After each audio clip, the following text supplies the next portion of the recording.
Если говорить о таком глобальном проекте и фонда Сороса, и фонда «Открытой России» Михаила Ходорковского «Помощь сельским библиотекам», то фактически десятки библиотек в отдаленных районах получили возможность приблизиться к комьюнити-центр. То есть была идея из читальных залов превратиться в центр сообщества, местного сообщества. Да. Вот на сегодняшний день вы могли бы привести примеры, где так живут, в каких регионах это все происходит реально, Вы знаете, несмотря на закрытие? Поняла, я даже не возьмусь, потому что это происходит в таком количестве регионов. А идея была именно вот та, о чем вы говорите.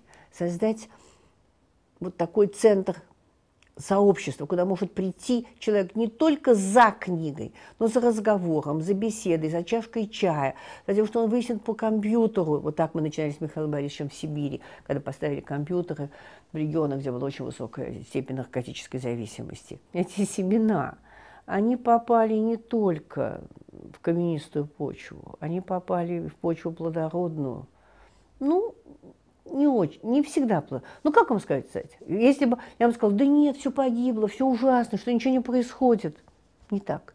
А сама Людмила Евгеньевна Улицкая с ее фондом «Хорошая книга» и с ее потрясающей статьей, которая оказала сейчас невероятное образовательное, я просто знаю, воздействие на чиновников, что вообще благотворительность – это роскошь, доступная каждому. Это не так много, для этого это надо захотеть. Возвращаясь к вашему вопросу о переписки Люси Улицкой с Ходорковским, это очень важный документ.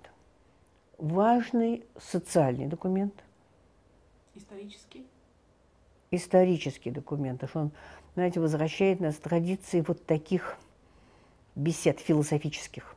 Это разговор о том, как обустроить эту страну, которая и в Ходорковском, и во всех нас, мы же все дети этой системы. Мы все инфицированы, и Ходорковский инфицирован этой советской системой. И я не знаю, сколько поколений должно пройти, чтобы эта инфекция, я не знаю, куда-то.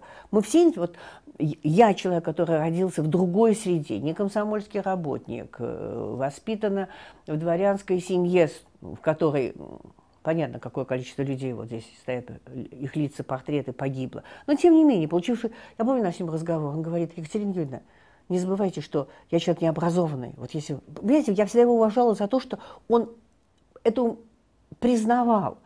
Но мы же все оказались инфицированы этим. И это надо из себя вот это как вот эту рабскую психологию и жить, и выжить, поэтому это исторический документ. А как вы познакомились с Михаилом Борисовичем? Я помню, как мы летели на его самолете, там была масса всякого народа, и вот тогда произошел этот разговор, когда он сказал: не надо преувеличивать мою интеллигентность и мои знания, вы вот сыпите именами, которые я и не знаю. Он говорит: и вообще вот сделайте такое доброе дело, напишите мне список из 100 книг, которые я должен прочитать. А вы знаете, а дальше мы с ним очень часто встречались по делам фонда, по вот этому, по этим сиамским близнецам, которые должны были стать фонд Сороса и фонд Михаила Борисовича.